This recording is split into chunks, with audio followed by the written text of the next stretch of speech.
যদিও যিশু নিজে বলেননি আমি ঈশ্বরের পুত্র, তিনি সম্মতি দিয়েছেন। সম্ভবত ভদ্রতার খাতিরে তিনি বলেননি আমি ঈশ্বরের পুত্র। আবার পুরো বাইবেল থেকে যেখানে যীশু খ্রিস্ট ভাই সাল্লাল্লাহু আলাইহি সাল্লাম নিজে বলেছেন যে আমি ঈশ্বর বা আমার উপাসনা করো, আমি খ্রিস্টান ধর্ম গ্রহণ করতে প্রস্তুত। প্রিয় দর্শক, ডাক্তার জাকির নায়েক একটি খ্রিস্টান ভাই বলছেন যে যিশু নাকি ঈশ্বর ছিলেন, যিশু নাকি ঈশ্বর বলে দাবি করেছিলেন।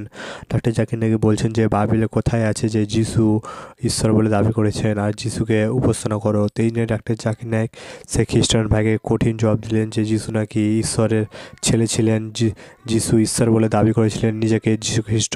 তো এই নিয়ে ডাক্তার জাকির নায়েক কঠিন জবাব দিলেন সেই খ্রিস্টান ভাইটিকে। সম্পূর্ণ ভিডিওটি লাস্ট পর্যন্ত দেখলে আপনারা অতি অবশ্যই বুঝতে পারবেন সেই ভাইটিকে কঠিন জবাব দিয়েছেন। তো ভিডিওটি শুরু করার আগে আপনাদের একটা জাকির নায়েককে ভালোবেসে কিন্তু অতি অবশ্যই আমাদের আল্লাহ চ্যানেলটিকে সাবস্ক্রাইব করে ভিডিওটিকে লাইক করে দেবেন। এই চ্যানেলটি ইসলামিক প্রচারক ভাই বানানো হয়েছে। আপনাদের ইসলাম ধর্ম সত্যিকার ভালোবেসে কিন্তু অতি অবশ্যই আমাদের আল্লাহ চ্যানেলটিকে সাবস্ক্রাইব করে দেবেন। তো চলুন আমরা শুনে নিই সেই খ্রিস্টান ভাইটিকে কি বললেন, যিশু নাকি ঈশ্বর বলে দাবি করেছিলেন। তো এই নিয়ে একটা জাকির নায়েক সেই খ্রিস্টান ভাইটিকে কঠিন জবাব দিয়েছেন। তো চলুন আমরা শুনে নিই কি বললেন সরবি একটা জাকির নায়েক সেই খ্রিস্টান ভাইটি। আমি একজন শিক্ষক, আমি একজন খ্রিস্টান, আপনার কথাই বলছি। আপনি ইংরেজি অনুদিত গসপলের সাথে একমত, যা আমরা খ্রিস্টানরা বিশ্বাস করি। আমি এগুলোর উদ্ধৃতি দিচ্ছি। 1 নম্বর, 4টি গসপলে যখন যিশু দীক্ষা নিয়ে বেরিয়ে আসলেন, স্বর্গ থেকে একটা শব্দ হচ্ছিল, এ আমার প্রিয় পুত্র, আমি তার উপর সন্তুষ্ট, তাকে মানো। একইভাবে 2 নম্বরে আছে, মাউন্ট টাবুরে তাকে পবিত্র করা হলো, তার মুখমণ্ডল সূর্যের মতো দেখাচ্ছে, স্বর্গ থেকে শব্দ বেরিয়ে আসছে, এ আমার প্রিয় সন্তান, আমি তার উপর সন্তুষ্ট, তোমরা তার কথা শোনো। অনেক সময় তিনি শয়তানকে তাড়াতেন। তারা মানুষের কাছে এসে বলতো, হে ঈশ্বরের সন্তান, কেন আমাদের অত্যাচার করছো সময়ের আগে? আবার বড় যাজকের সামনে যাজক যখন তাকে বলল, মহাপ্রভুর শপথ, তাকে বললাম তুমি কি ঈশ্বরের পুত্র, তখন যিশু বলল তুমি এটা বলছো। আর যাজক 5 নম্বর অনুচ্ছেদ বলছে, প্রধান যাজক যখন তারা যিশুকে অভিযুক্ত করলো, পিলাতের সামনে বলল, এই লোকটি বলছে সে ঈশ্বরের পুত্র, ধর্মমতে সে অভিশপ্ত, আর আমরা তাকে ক্রুশবিদ্ধ করতে চাই। পিলাত এটা জানতেন না, সেজন্য তারা যিশুকে ক্রুশে চড়াতে চাইলেন। তাহলে সে নিজেকে ঈশ্বরের পুত্র দাবি করেছিল, যদিও সে সরাসরি বলেনি আমি ঈশ্বরের পুত্র, পরোক্ষভাবে বলেছে। ধরুন আপনি ডাক্তার জাকির নায়েক, আপনি এমবিবিএস ডাক্তার, আর আপনি বললেন, হ্যাঁ ভাই আপনি বলেছেন, এর মানে এই নয় আপনি নিজে বলেছেন আমি ডাক্তার জাকির নায়েক এমবিবিএস। একইভাবে যদিও যিশু নিজে বলেননি আমি ঈশ্বরের পুত্র, তিনি সম্মতি দিয়েছেন। সম্ভবত ভদ্রতার খাতিরে তিনি বলেননি আমি ঈশ্বরের পুত্র। আবার আরেকটি উদাহরণ, ভাই আপনার প্রশ্ন ইতিমধ্যে 5টা অনুচ্ছেদের উদ্ধৃতি দিয়েছেন, কোনোটারই রেফারেন্স বলেননি। না না, আমি এটার জন্য প্রস্তুত না, তাই আর বলছি না। আমি রেফারেন্সটা বলে দেবো, কোনো সমস্যা নেই, আমি রেফারেন্সটা বলে দেবো, আপনাকে সাহায্য করবো ভাই, আমি আপনাকে সাহায্য করতে চাই ভাই, কোনো সমস্যা নেই। আপনার প্রশ্নটা কি? আপনি কি এই 5টা অনুচ্ছেদ বলে বোঝাতে যাচ্ছেন যিশু ঈশ্বর দাবি করেছিলেন? হ্যাঁ। ঠিক আছে, আমি উত্তর দিচ্ছি।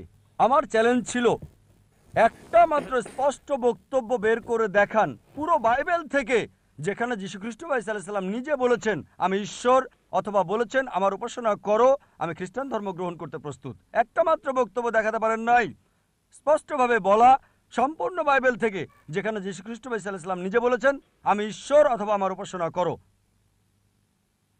এখানেই বাইবেল আছে। আর এটা কিং জেমস ভার্সন। যেহেতু আপনি একজন শিক্ষক, আপনি প্যাস্টরও হতে পারেন। আপনি কি প্যাস্টর? না না না, আমি একজন শিক্ষক, আমি খ্রিস্টান ধর্মের একজন প্রকৃত বিশ্বাসী। ঠিক আছে। রেড লেটার নামে এক ধরনের বাইবেল আছে যেখানে যিশুর কথাগুলো লাল করা আছে। আপনি 5টি বিষয় উল্লেখ করেছেন আর এগুলোকে 2 ভাগে ভাগ করা যায়। প্রথমে আপনি এলোমেলো উদ্ধৃতি দিলেন আর সঠিকভাবে উদ্ধৃতি দিলেন না। যা বলতে চেয়েছেন সেটা আছে গসপেল অফ জন 3 নম্বর অধ্যায় অনুচ্ছেদ 16 বলা আছে ঈশ্বর পৃথিবীকে এত ভালোবাসলেন একমাত্র ওরসজাত সন্তানকে দিয়ে দিলেন, তোমাদের কেউ যদি তাকে বিশ্বাস করে তার মৃত্যু হবে না, চিরস্থায়ী জীবন পাবে। এটা 4 গসপেলেই নাই, এটা আছে গসপেল অফ জন 3 নম্বর অধ্যায় অনুচ্ছেদ 16। এগুলো লিখে রাখেন, পরে চেক করে দেখবেন। গসপেল অফ জন 3 নম্বর অধ্যায় অনুচ্ছেদ 16, ঈশ্বর পৃথিবীকে এত ভালোবাসলেন যে নিজের সন্তানকে উৎসর্গ করলেন, যে কেউ তার উপর বিশ্বাস করবে সে মরবে না, চিরস্থায়ী জীবন পাবে। আবার আপনি উদ্ধৃতি দিলেন পঞ্চমবার শেষ দিকে যে যীশুখ্রিস্ট বলেছেন তিনি ছিলেন ঈশ্বরের সন্তান। আপনি বলেছেন, আপনি কি জানেন বাইবেলে ঈশ্বরের পুত্র এ কথাটা অসংখ্যবার বলা আছে। যদি আপনি বাইবেল পড়েন, আদম ছিলেন ঈশ্বরের পুত্র, আল্লাহ তাকে শান্তিতে রাখুন। ইব্রাহিম ছিলেন ঈশ্বরের পুত্র, ইসরাইল ছিলেন ঈশ্বরের পুত্র। আপনি যদি রোমান্স পড়েন 8 নম্বর অধ্যায়ে বলা আছে তারা সকলেই যারা ঈশ্বরের আত্মার দ্বারা পরিচালিত তারা সকলে ঈশ্বরের পুত্র। আপনি যদি ঈশ্বরের দূত হন আপনি ঈশ্বরের পুত্র। যদি আমি ঈশ্বরের দূত হই আমি ঈশ্বরের সন্তান বাইবেল অনুসারে। কিন্তু তারা বলে না না না না না, যীশু খ্রিস্ট স্বাভাবিক সন্তান না, তিনি ঔরসজাত সন্তান। এবার আপনার শেষ প্রশ্ন ঈশ্বরের পুত্রের ব্যাপারে। বাইবেলে অসংখ্য ঈশ্বরের পুত্রের উল্লেখ আছে। আদম ঈশ্বরের পুত্র, ইব্রাহিম ঈশ্বরের পুত্র, ইসরায়েল ঈশ্বরের পুত্র। যারা ঈশ্বরের আত্মার সাহায্যে পরিচালিত তারা ঈশ্বরের পুত্র। কিন্তু খ্রিস্টান মিশনারিরা বলে না না না, যীশু খ্রিস্ট স্বাভাবিক পুত্র না। আসুন আপনার প্রথম প্রশ্নে, তিনি ঈশ্বরের ঔরসজাত সন্তান। তারপর তারা বলে যা আপনি বলেননি, আমি আপনাকে সাহায্য করছি। গসপেল অফ জন 3 নম্বর অধ্যায় অনুচ্ছেদ 16। ঈশ্বরে পৃথিবীকে এত ভালোবাসলেন যে নিজের সন্তানকে উৎসর্গ করলেন, যে কেউ তাকে বিশ্বাস করবে সে মরবে না, চিরস্থায়ী জীবন পাবে। ভাই, আপনি কি বিগটন শব্দের অর্থ জানেন? বিগটন শব্দের অর্থটা কি? না, বিগটন শব্দটার অর্থ কি? বিগটেন মানে এটা না যা আপনি বুঝেছেন। এটা মানে আমি এটা আপনাকে হতে পারে জিজ্ঞেস না। করছি বিগটন শব্দটার অর্থ কি? হ্যাঁ, আমি জানি।